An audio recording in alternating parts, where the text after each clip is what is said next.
Assalamualaikum warahmatullahi wabarakatuh. Waalaikumsalam warahmatullahi wabarakatuh. Sobat RH sekalian, jumpa lagi kita di channel yang keren ini. Keren jada. Soto gebrak. Soto gebrak ya. Sobat RH sekalian, entah kebetulan entah tidak, hari ini ada acara yang sama antara calon tersangka dengan Pak Jokowi. Dan dulu sama-sama di Gedung Juang juga. Dulu tanggal 30 April begitu juga. Ada acara di Gedung Juang. Pak Jokowinya datang ke Polda Metro Jaya untuk mengadukan kasusnya. Kok bisa datang serentak begitu ya? Apa diatur atau gimana gitu? Nah, saya masih ditemani oleh Fit Adrison ya. Anak pertama yang fit. Iya, makasih Bro Fit Adrison ya. Jadi saudara sekalian, hari ini Jokowi diperiksa di Polda Solo. Jadi tidak berlaku equality before the law ya. Rupanya ada yang namanya perlakuan khusus. Tapi saya mau bacakan dulu berita-berita yang bergentayangan hari ini yang menurut saya saling terkait antara TPUA dan deklarasi 12 calon tersangka itu dan apa yang dilakukan oleh Jokowi hari ini. Salah satunya adalah kuasa hukum Jokowi _2 ijazah akan ditunjukkan di persidangan. Sudah basi, sudah biasa ya. Ada operasi pancing jaring dalam kasus ijazah Jokowi. Apa maksudnya? Boleh juga nanti kita lihat. Abraham Samad siap melawan jika ditetapkan tersangka dalam kasus tudingan ijazah palsu. Memang agak kontroversial, tiba-tiba kok ada Abraham Samad. Bongkar taktik parcok di kasus ijazah palsu. Jokowi respon ungkap kasus Jessica Wongso. Mengapa? Oke, ini selalu dia bilang Jessica Wongso terus. Jokowi dapat layanan VVIP diperiksa polisi di Solo. Kubu Roy Suryo protes keras. Ini keadilan? Tanda tanya. Diperiksa 3 jam, Jokowi dicecar 45 pertanyaan soal KKN, Dian Sandi Utama dan dosen utama dan Kasmujo ya. Kemudian sama kurang lebih Jokowi diperiksa selama 3 jam, 45 pertanyaan, .2 ijazah UGM dan SMA disita penyidik. Oke, ini yang penting ini ya. Diperiksa 3 jam kasus ijazah palsu, Jokowi dicecar 45 pertanyaan. Pernyataan Jokowi usai diperiksa tadi sudah kita dengarkan. Ijazah Jokowi yang disita Polda Metro Jaya palsu atau asli? Ayah Gibran siap ikuti proses hukum. Luar biasa Ayah Gibran ya. Breaking news, Polda Metro Jaya sita ijazah sarjana Jokowi. Oke. Bro Fit jadi Fit ya kan? Ya. Fit pakai Victory ya kan? Victory. Kita lihat coba breaking news dari suara.com. Breaking news, Polda Metro Jaya sita ijazah sarjana Jokowi. Ini penting, kita baca dulu. Kenapa pentingnya nanti saya sampaikan. Suara.com, penyidik Ditreskrimum Polda Metro Jaya resmi menyita ijazah sarjana Jokowi dari Universitas Gadjah Mada UGM Yogyakarta. Ijazah itu disita saat penyidik memeriksa mantan Gubernur DKI Jakarta dalam kasus dugaan pencemaran nama baik di Mapolresta Solo Rabu. Penyitaan ijazah tersebut diungkapkan langsung Jokowi usai menjalani pemeriksaan. Ya, semua proses kita ikuti. Ijazah saya juga tadi sudah disita resmi oleh penyidik, kata Jokowi kepada awak media. Oke ya. Lebih lanjut, Jokowi menegaskan bahwa dirinya menghormati seluruh proses hukum yang sedang berjalan. Mudah-mudahan demikian. Dirinya berharap pemeriksaan yang dilaluinya bisa memperjelas persoalan dan mengakhiri berbagai spekulasi yang menyebar di publik. Kita kantongin juga. Ada juga 10 saksi lain yang turut diperiksa bersama saya hari ini. Kita tunggu dan hormati proses hukum ini sampai ke tahap persidangan, tandas dia. Pemeriksaan berlangsung selama sekitar 3 jam, dimulai pukul 10.30 WIB hingga menjelang pukul 14.00 WIB. Sebentar doang ini untuk puluhan pertanyaan ya. Dalam pemeriksaan itu penyidik dan Ditreskrimum Polda Metro Jaya mengajukan total 45 pertanyaan kepada Jokowi. Ada 45 pertanyaan, 35 pertanyaan merupakan pertanyaan lama yang diulaskan ulang. Berarti tinggal di asisi. Sementara 10 pertanyaan lainnya baru. Semuanya sudah saya jawab dengan jujur sesuai yang saya tahu. Semua terjadi apa adanya, ujar Jokowi ya. Ingat ya, sen kanan belok kiri. Sementara kuasa hukum Jokowi Yakub Hasibuan menegaskan penyitaan ijazah asli Jokowi mulai SMA maupun ijazah S1 dilakukan secara resmi oleh penyidik sebagai bagian dari pembuktian. Oke. Ia menilai hal ini sebagai langkah penting untuk menjawab keraguan publik yang selama ini terus digaungkan oleh pihak-pihak yang meragukan keabsahan ijazah Jokowi. Langkah penyitaan ini adalah bentuk keseriusan dalam pembuktian hukum. Jadi nanti di pengadilan semua akan terbuka paparnya. Kalau selama ini masih ada yang bilang tunjukkan ijazah, sekarang sudah tidak bisa mengelak. Wah, luar biasa. Ijazah sudah disita resmi dan akan ditampilkan sebagai bukti di persidangan. Tinggal tunggu tanggal mainnya, tegas Yakub Hasibuan. Sebelum saya berkomentar ya mengenai hal ini, saya minta Bro Fit Adrison mengomentari berita ini dulu. Entah mau sebagai akademisi atau sebagai orang awam hukum, silakan. Yang paling penting apa kesan Anda terhadap berita yang baru saja saya bacakan soal penyitaan dokumen ijazah ini, silakan. Terima kasih Bang. Satu disclaimer dulu, saya bukan ahli hukum. Oke. Saya adalah akademisi. Ya, jadi saya akan bidang ekonomi. Dan saya sejak 2014 itu mengelola prodi dari 2014 ya sampai sekarang itu ketua departemen. Nah, dulu ketika beberapa tahun yang lalu ijazah palsu ini kasusnya ini menguat, ya, saya jujur nggak begitu mengikuti, ya, karena dengan prasangka baik harusnya sudah diverifikasi dan yang namanya ijazah palsu jika memang ada. Apalagi untuk pejabat publik itu sangat-sangat riskan, ya. Nah, cuman berangkat semakin kesini semakin banyak yang kejanggalan. Nah, saya sebetulnya menganggap bahwa terkait dengan kasus yang dituduhkan palsu ini, ijazah palsu ini, sebetulnya tidak sulit untuk membuktikan. Kenapa? Setahu saya sampai tahun 85 itu ada kewajiban bagi mahasiswa untuk membuat skripsi. Ya. Nah, setelah skripsi itu diujikan dan lulus, maka sebelum wisuda mahasiswa itu harus menyerahkan revisi dan memberikannya kepada perpus. Ya. Nah, jadi kalau saya berpikir hematnya itu bukan ijazahnya yang dilihat, tapi cukup dari skripsinya. Ya. Kenapa? Karena kalau seandainya skripsinya ini ternyata tidak benar, alias bahwa ini bukan sesuatu yang dihasilkan oleh si A yang tertuduh, ya, itu maka apapun. Jadi kalau dia tidak menyelesaikan skripsi, tidak ada skripsi, nggak akan ada tuh yang namanya ijazah. Nah, satu keanehan yang menurut saya adalah yang namanya skripsi itu ditaruh di perpus agar dibaca orang sebagai bahan referensi atau bahkan bahan untuk membuat penelitian baru atau penelitian lanjutan gitu. Nah, ketika ini yang saya lihat bahwa sulit untuk diakses, itu menjadi pertanyaan. So itu komentar saya, Bang. Oke. Tapi menurut Bro pernah mengecek di pangkalan data ya, TDE ya, tesis ETD. Electronic Thesis and Dissertation ya kan? Nah, ternyata sama seperti yang lain, cuma menemukan ijazah Jokowi sendiri di situ. Bukan ijazah. Menemukan skripsi Jokowi sendiri. Ya. Jadi bagi saya ini energi untuk membahas ijazah palsu ini sudah cukup melelahkan, ya, dan tidak produktif, tapi tetap harus diusut.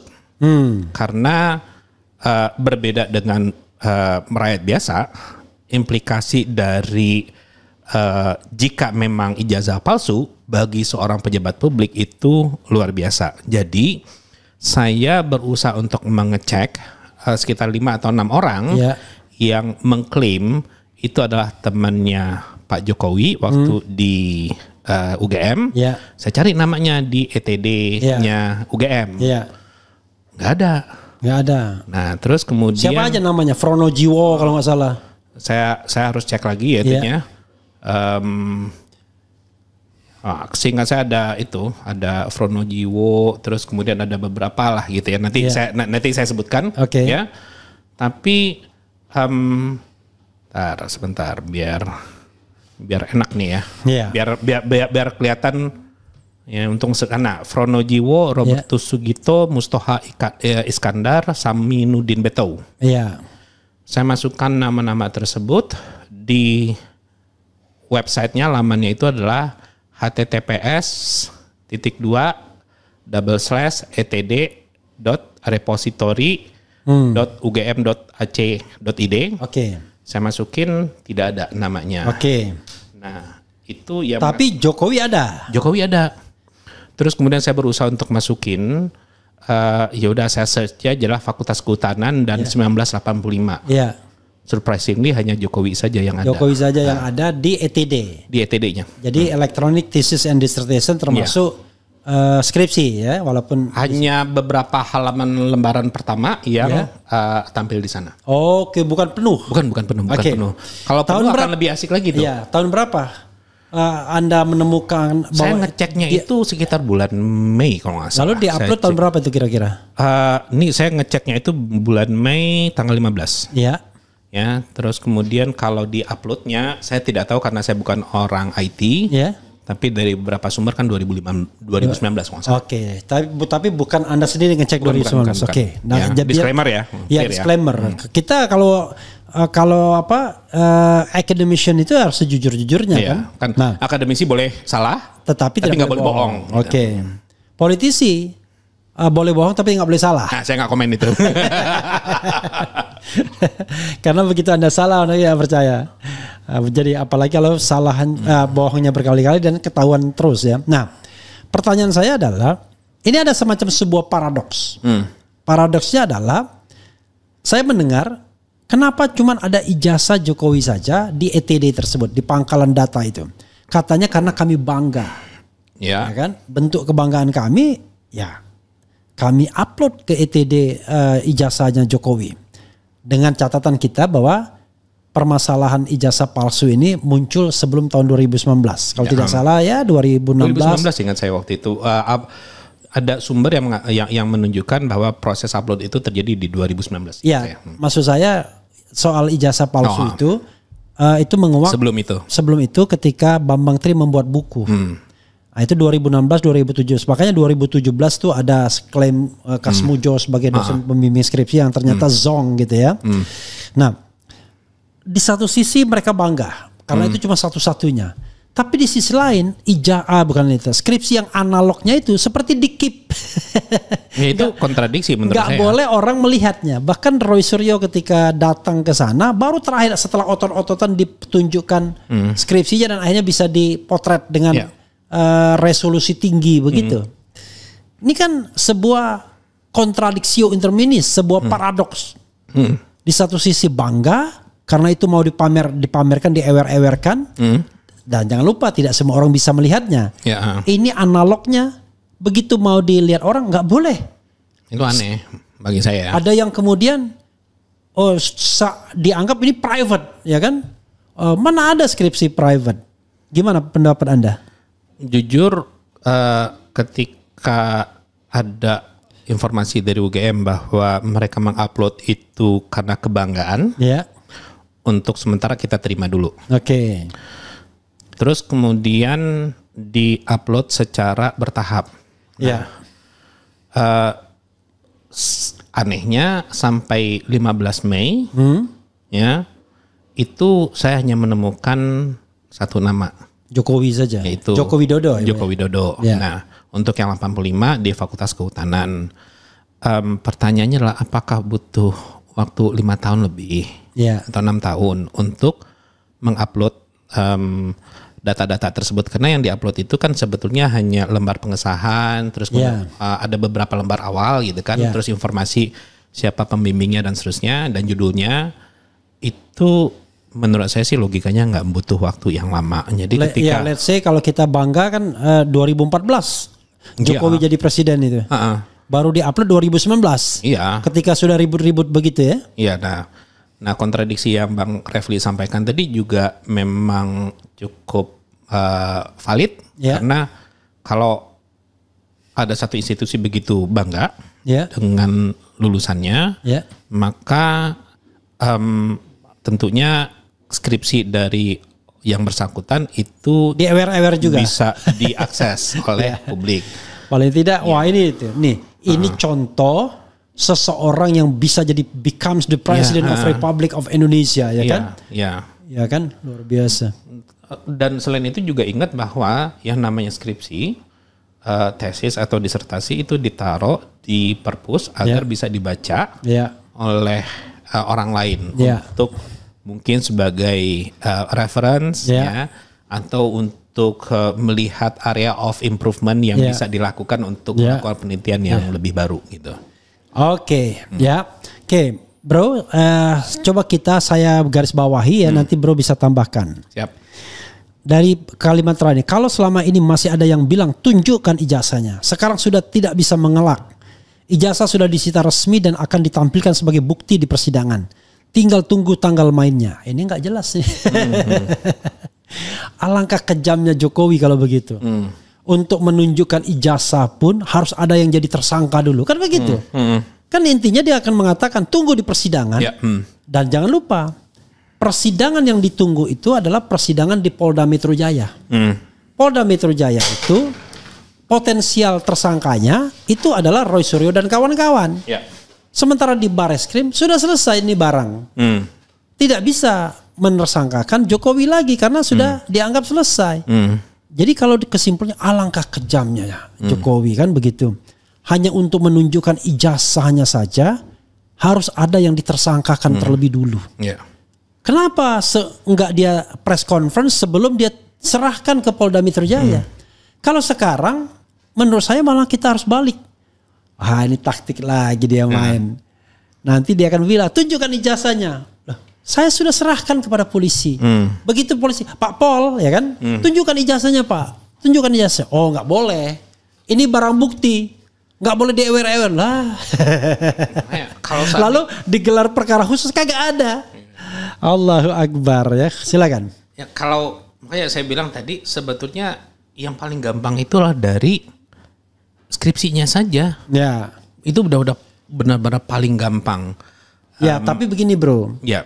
Ini kita bicara tentang delik pidana. Nah, itu yang saya bukan area saya gitu kan. Makanya saya menjawabnya dari sisi akademisi. Yang paling gampang cukup dari skripsi saja. Karena kalau delik pidana itu kita tidak bisa bicara analogi begitu aja. Jadi dalam pidana itu dihindari analogi. Kalau ijazahnya asli, kan gitu. Kalau skripsinya asli, ijazahnya mesti asli. Itu kan analogi. Belum tentu. Enggak, maksudnya itu analogi. Analoginya. Iya kan? Tapi belum tentu. Iya. Dalam pidana kalau misalnya skripsinya asli, ijazahnya asli belum tentu. Makanya kalau dalam pidana ya langsung objeknya apa? Yang diperkirakan sebagai fake dokumen itu kan ijazah. Nah, ijazahnya itu yang harus betul-betul dipastikan. Nah, untuk memastikan ijazah itu fake dokumen atau tidak, ya analognya harus dihadirkan. Betul. Nah ini contohnya ya. Kalau itu jelas nih. Ini jelas apa enggak nih Bang? Jelas. Ini dari Georgia State University. ya. Nah, kalau ditanya, mana ijazahmu? Nah, ini ijazahku. Ya kan? Saya nanti tunjukkan juga ijazah saya. Saya punya 4 ijazah. S1 dari UGM, S2 dari UI, S2 lagi dari Notre Dame University, jadi double master, dan S3 dari UNAN. Universitas Andalas Padang. Kampung saya. Kampung Bro Fit.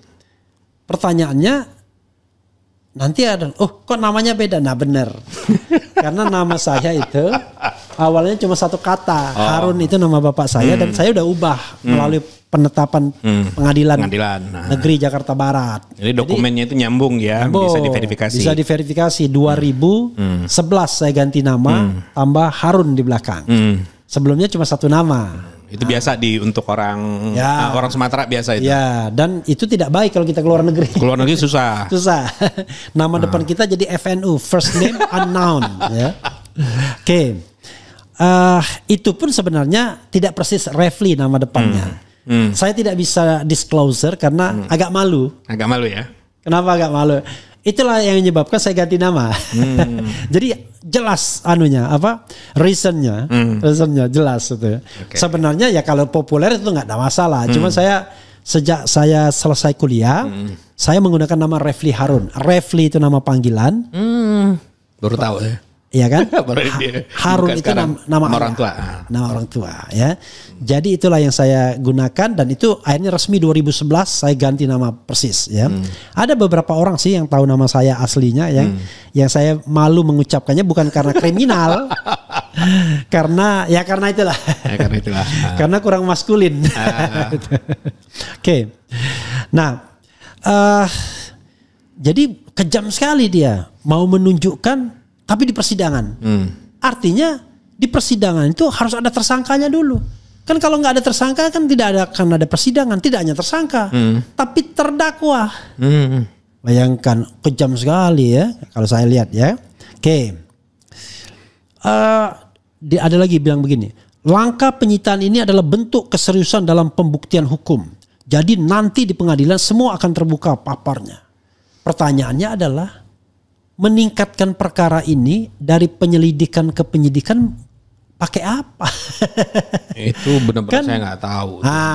Kalau dalam hukum itu kan ada primary evidence kan, bukti utamanya apa?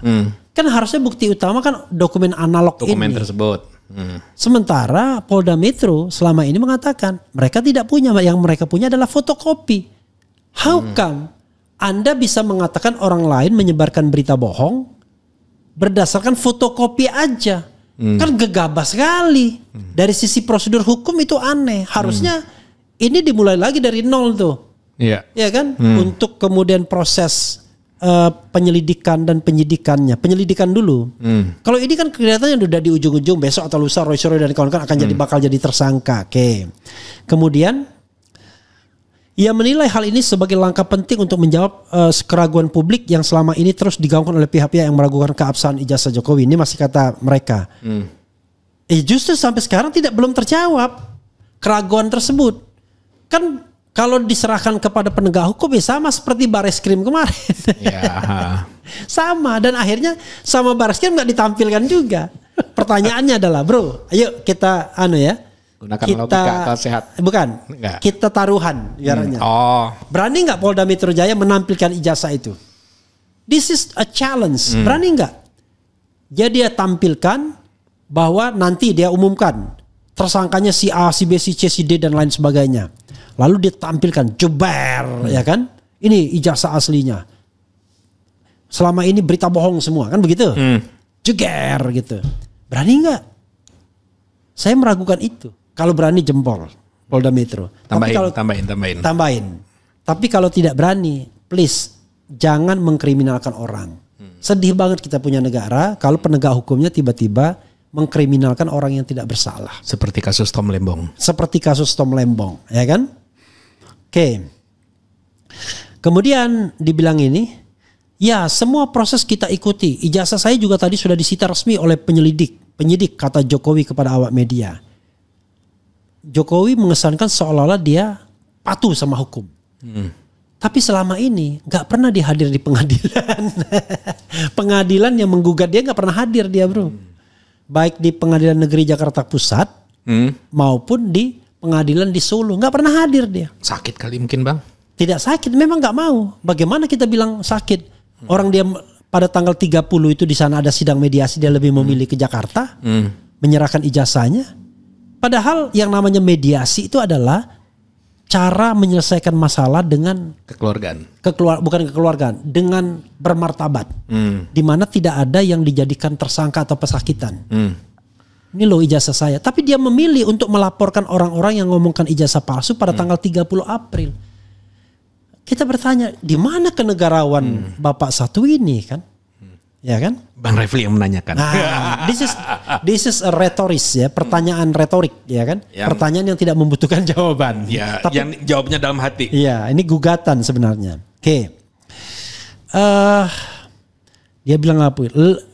Lebih lanjut Jokowi menegaskan bahwa dirinya menghormati seluruh proses hukum yang sedang berjalan. Kalau dia menghormati, dia datang dong ke pengadilan, ya kan? Dia milih-milih datangnya. Salah satunya kalau menghormati, kenapa dia mau minta periksa di Solo? Dan dipenuhi lagi. Bisa nggak saya bilang, saya diperiksa aja di tempat lain. Ada hak istimewa nggak Bang sebagai let's say mantan presiden? Saya nggak tahu dari sisi hukum. Apakah begini, dalam kasus ini, dia itu adalah warga negara biasa yang bernama Joko Widodo yang mengadukan pihak lain. Maka berlaku equality before the law. Nggak ada kesamaan di depan hukum. Makanya Roy Suryo protes kan, CS kan. Giliran sana ada keistimewaan. Dan jangan lupa bro, biaya negara berapa? Iya. Yang namanya Rizal Fadila itu bolak-balik dari Bandung Jakarta hanya untuk menyerahkan surat kadang-kadang. Kemudian diperiksa berkali-kali, 2 kali. Biaya sendiri. Kalau ini, bayangkan berapa orang yang dikerahkan ke Solo, ya kan? Alasannya sakit, dia bilang kan, nggak ada alasan, dia sehat walafiat, datang di Kongres PSI kan. Sorry bro ya, yang pro Jokowi nggak apa-apa, silakan Anda mengajukan ini. Tapi kita bicara tentang warga negara yang menggugat ya.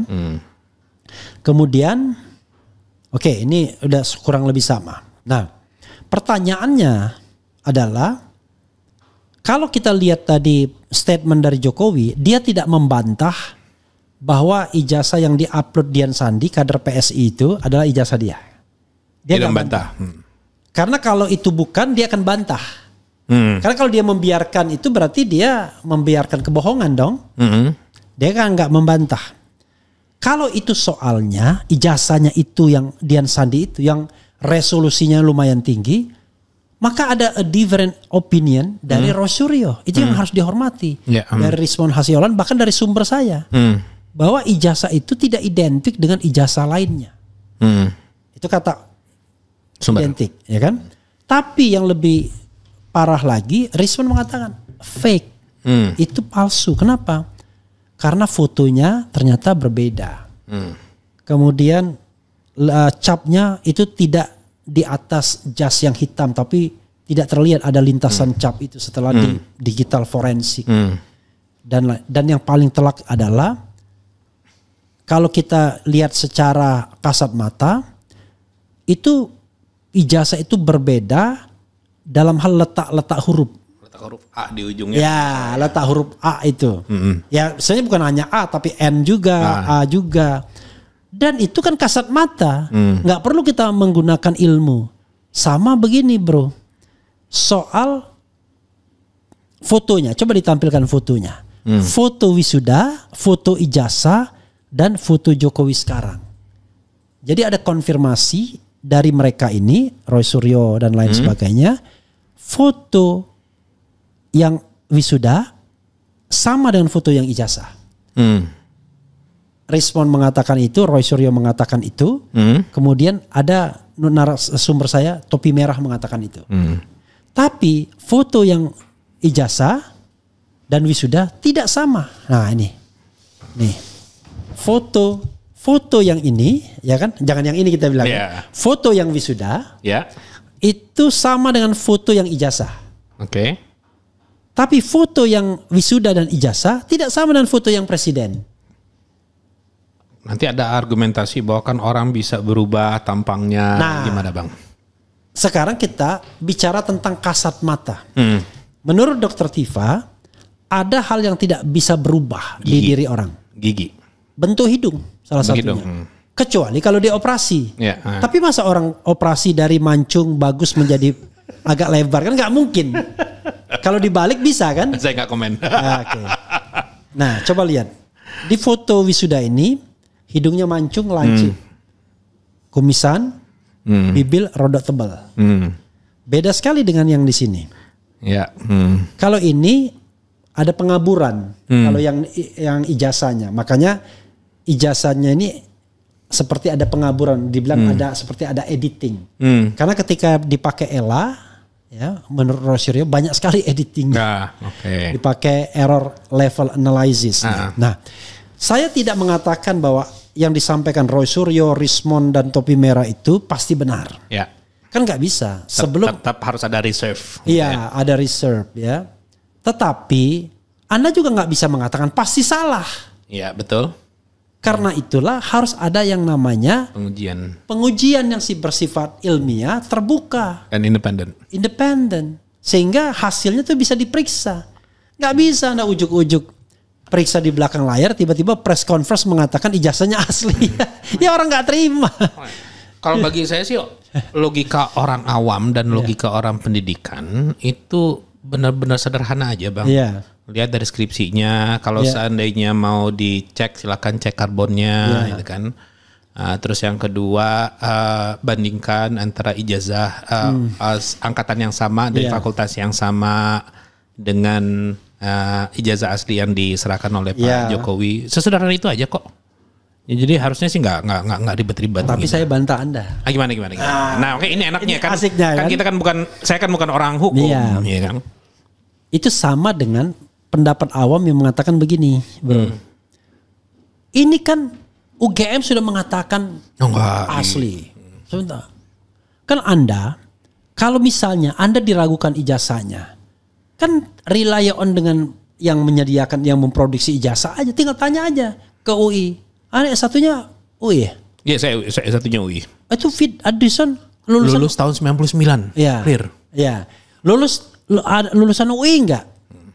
Bro, itu kalau Fit Adrison, kalau Refli Harun. Ya, baru saya mau ngomong itu.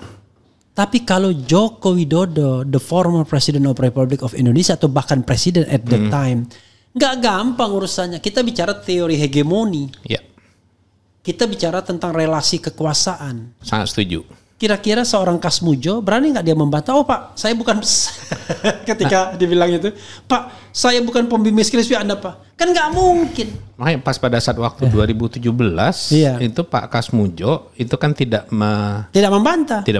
Cengar-cengir doang dia. Kasihan saya ngeliat Pak Kasmujo Bang. Jadi pas pada saat kasus ini muncul lagi, terus ditanyakan ke Pak Kasmujo dan Pak Kasmujo juga mengatakan dia bukan pembimbing skripsi atau pembimbing akademik. Tapi tadi masih bilang Pak Kasmujo itu pembimbing katanya.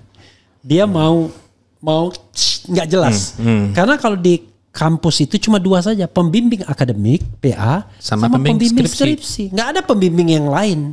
Sebagai informasi bagi orang yang mungkin nggak tahu apa sih peranan dari pembimbing akademik. Pembimbing akademik itu akan memberikan arahan bagi mahasiswa. Misalnya mau ngambil mata kuliah terus kalau seandainya mata kuliah A, B, C untuk semester ini berat atau enggak, SKS-nya cukup atau enggak dan seterusnya. Itu peran dari pembimbing akademik. Itu kalau dia nggak percaya dengan kita. Kalau dia percaya dengan kita, apapun yang kita sodori dia percaya aja. Anda pasti mampu kan begitu? Betul. Nah, jadi tugas dia cuma tanda tangan doang gitu, KRS. Saya selama jadi dosen, saya diangkat resmi jadi dosen itu 2008.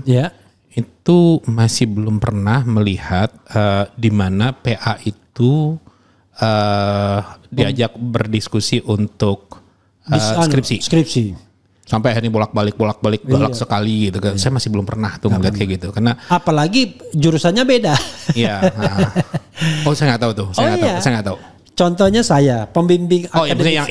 yang Mbak. Nggak, dia juga. Oh, saya nggak tahu tuh. Jadi pembimbing akademik saya itu jurusan hukum internasional. Gimana saya mau berdiskusi sama dia, saya jurusan hukum tata negara. Betul. Ya kan? Nah, lalu Pak Kasmujo itu kalau tidak salah dia ahli hasil hutan non kayu. Sementara ijazah Jokowi, skripsi Jokowi itu tentang kayu, penggunaan kayu. Kan mebeler dia kan. Jadi udah nggak match gitu. Jadi hasil hutan non kayu kan banyak, apa aja hasil hutan non kayu kan, buah-buahan dan lain-lain. Pokoknya apa yang ini banyak lah buah-buahan itu. Kan. Nah, jadi berbeda. Bagaimana dia mau minta? Oh dia minta bimbingan rohani, itu beda lagi. Itu konseling itu beda lagi. Ada memang di SMA itu konseling. Di fakultas pun disediakan. Ya ada konseling, tapi kan itu beda lagi. Itu untuk menghadapi mahasiswa stres biasanya. Oke, menarik ini ya.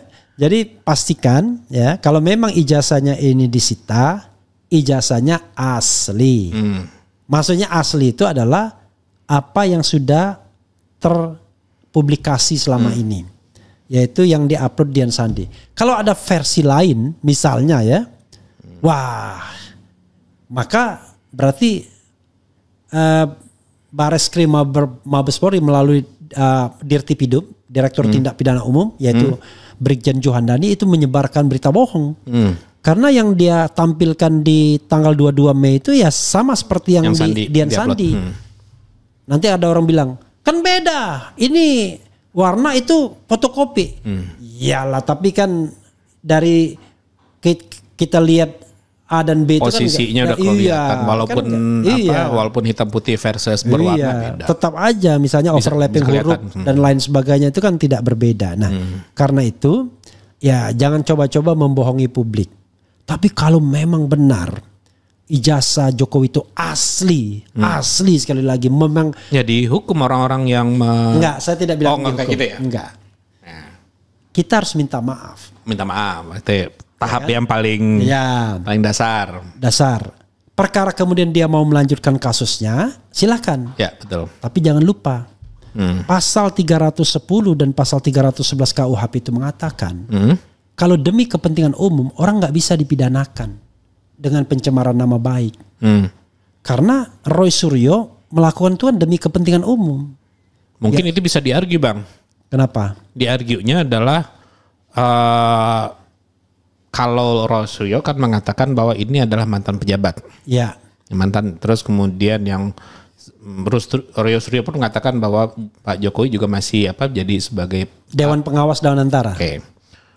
Nah, dalam konteks itu Roy Suryo bisa mengatakan bahwa ini adalah kepentingan umum, ya kan? Tapi dari pihak yang lain mengatakan sekarang dia udah rakyat biasa, gitu kan? Nah itu bisa jadi perdebatan. That's good. Tetapi jangan lupa yang dipermasalahkan tuh bukan Jokowinya, ya persyaratan. Tapi ijazah Jokowi yang digunakan untuk jabatan publik. Kalau itu saya setuju. Cuman jadi whenever itu masih bisa dipersoalkan. Saya setuju dalam konteks itu. Tapi yang namanya hukum kan bisa hukum jelas, tapi interpretasi orang bisa dibelok-belokkan. Jadi sekali lagi sobat era sekalian, pasal 18 ayat 2 itu jelas. Undang-Undang Keterbukaan Informasi Publik, Undang-Undang 14 tahun 2008. Dan itu tidak menyakup ijazah? Iya. Mengeksklud ijazah atau enggak? Jadi dia itu exclude dari exclude. Jadi semua informasi itu umum. Semua badan publik, ya kan, wajib disclosure lah terhadap informasi publik. Kecuali, ada kecuali. Salah satunya adalah ijazah dari satuan pendidikan. Bukan satuan, dokumen dari satuan pendidikan. Kan? Itu kecualinya. Tapi tidak dikecualikan kalau itu digunakan untuk jabatan publik, Logik. Jadi ijazah kita tadi kan, atau dengan izin. Iya, betul. Dengan izin yang bersangkutan. Jadi Bro Fit menunjukkan ijazahnya, jebret. Itu izin saya. Artinya atas perkenan diri sendiri. Betul. No problem, bukan sebuah paksaan dan bukan pula apalagi tindak pidana. Ketika orang minta saya untuk menunjukkan ijazah dan memaksa, saya tidak bukan pejabat publik. Gak ada kewajiban bagi saya untuk mendisclose kan. Ya. Tetapi jangan lupa, kalau profesor wajib. Oh iya. Karena profesor jabatan sudah. Jabatan akademik. Iya, sudah jabatan tuh. Jabatan akademik tertinggi. Iya, kalau Bro Fit ada jabatan di universitas wajib. Ya. Tapi bahkan kalau kita bicara secara etikal ya, karena Bro Fit adalah dosen wajib sebenarnya kalau diminta orang. Oh iya. Dan saya sendiri tidak punya keberatan untuk menunjukkan. Dan bangga kan? Iya. Loh, Anda mengaku sebagai lawyer, mana buktinya? Kan Anda bisa begitu. Maka saya tunjukkan nih, sumpah saya. Saya tunjukkan kartu advokat saya. Karena at the same time Jokowi menunjukkan STNK, SIM, BPKB, kendaraan bermotor, BPKB, motor chopper dia. Wow, bangga banget dia. Loh, kenapa yang UGM lebih membanggakan? Apakah dia lebih bangga dengan motor chopper dibandingkan dengan saya bukan alumni UGM, iya, kan? Sebagai alumni UGM silakan. Jadi saya malah tersinggung loh. Kan dia motor chopper dia tunjukkan, ijazah UGM dia sembunyikan. Nah itu, jadi ada hal-hal seperti itu yang sebenarnya bisa kita mainkan, bisa kita pikirkan dengan logic thinking. Jadi ketika saya dibilang, ketika saya mendengarkan kata seorang profesor UGM yang saya hormati karena dia pernah memberikan mentor untuk aktivis BEM dan Senat Mahasiswa, Profesor Kunchoro, dia mengatakan bohong itu Roy Suryo dan lain sebagainya. Saya meluruskan begini, tidak perlu menjadi seorang ahli digital forensik untuk mengetahui apakah ijazah ini asli atau palsu. Kalau kita menggunakan dua hal saja, saya bilang face comparison sama image comparison. Image comparison tadi kita membandingkan ijazah terhadap overlapping huruf. Kan bisa dilihat dengan mata kepala sendiri kan. Ini berbeda dengan ini. Kedua, face comparison. Kita kan kalau recognition kan kita nggak ngerti, tapi kita lihat kiri kanan tuh rasanya beda ya. Paling tidak kan telak tadi perbedaannya, bentuk hidung itu. Kecuali yang tadinya lebar hidungnya jadi lancip, nah itu barangkali operasi kan. Ya, kalau saya nggak punya kemampuan di area situ, saya silakan kepada. Saya kira bukan kemampuan. This is a public logic, ya kan? Public logic. Masa Anda nggak dalam sehari-hari nggak pernah membedakan foto orang? Tapi jujur Bang, ya ini kita belak-belakan aja. Dulu saya tetap saya beranggapan orang kan susah untuk memastikan bahwa ini wajahnya bakalan 100% gitu kan, atau bisa diprediksi tampangnya seperti apa dalam 10, 15, 20 tahun berikutnya gitu kan. Jadi waktu itu saya masih nganggap nggak mungkin lah gitu, karena resiko menggunakan jasa palsu itu luar biasa gitu, apalagi khusus untuk jabatan publik ya gitu. Lah pertanyaannya adalah kenapa kemudian orang tidak takut? Karena banyak pejabat. Tapi saya tidak bisa menunjukkan angkanya, tapi logic thinking, ya kan? Begini logic thinkingnya adalah orang kita ini masih demanding gelar. Ya betul. Wow, gelar itu seperti segala-galanya. Aneh. Karena itu lucu. Tiba-tiba nggak kapan dia ngajarnya, tiba-tiba profesor. Oh, kalau masalah profesor itu banyak yang bikin ketawa gitu Bang. Makanya, profesor. 1,5 tahun disertasi doktor tiba-tiba. Kapan dia kuliahnya, kapan dia bimbingannya, lalu yang buat tuh siapa? Dan itu kan mostly pejabat-pejabat biasanya. Pertanyaannya adalah soal ijazah asli dan palsu itu kalau saya seperti makanan. Makanan itu ada dua. Haram karena zatnya, atau haram dari sisi perolehannya. Oke. Ijazah begitu juga. Haram dari sisi zatnya, atau haram dari sisi perolehannya.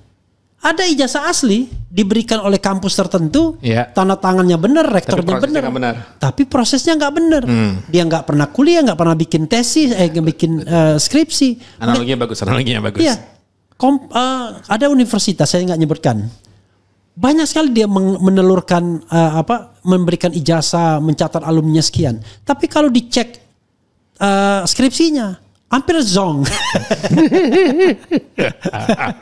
Jadi dia kasih, kan yang penting bayar. Sama dengan orang bisa dapat profesor sekarang kalau kita bayar universitas kan. Ada juga konon pembela-pembela sono yang tiba-tiba universitas, profesor ya kan. Padahal di bidang itu sejak dia tamat baru 9 tahun. Ini justru kalau untuk profesor itu menjadi pertanyaan bagi saya Bang. Iya. Ya ini kenapa aturan itu jelas. Iya. Bahwa untuk profesor tersebut itu ada kum yang harus dipenuhi dan ada beberapa syarat khusus. Iya. Salah satu syarat khusus itu adalah punya publikasi di jurnal internasional bereputasi. Oke. Ya. Nah, syarat berikutnya ya jam mengajarnya cukup. Jam mengajar, terus nanti ada juga komposisi antara pengajaran, penelitian sama pengabdian masyarakat. Ya, pokoknya Tridharma perguruan tinggi. Nah, dari beberapa nama yang cukup tenar, beberapa kali saya cek itu sangat-sangat. Ya hampir kagak pernah ngajar. Iya. Tiba-tiba dia tercatat dan lucunya pengalamannya di bidang itu kadang-kadang kurang dari 10 tahun. Mulai dari taman S1 sampai dia dapat gelar profesor. Ya. Ini yang anehnya karena gelar profesor itu kan diurusnya nanti dari lektor kepala ke guru besar itu dikti yang mengeluarkan. Jadi ada pertanyaannya kok bisa gitu. Makanya Anda bisa bayangkan misalnya ada let's say misalnya jenderal yang baru saja tamat, begitu saya ketemu profesor sudah ternyata. Baru aja selesai. Tapi kan itu yang tidak lebih gawat lagi. Yang lebih gawat lagi adalah ketika masih menjabat profesor dia. Kapan dia ngajar? Kapan penelitian dan berapa kumnya itu? Untuk naik untuk pengajuan pertama asisten ahli itu harus jadi first author. Naik ke lektor harus first author juga. Lektor kepala sama juga. Kok tiba-tiba penelitiannya gitu.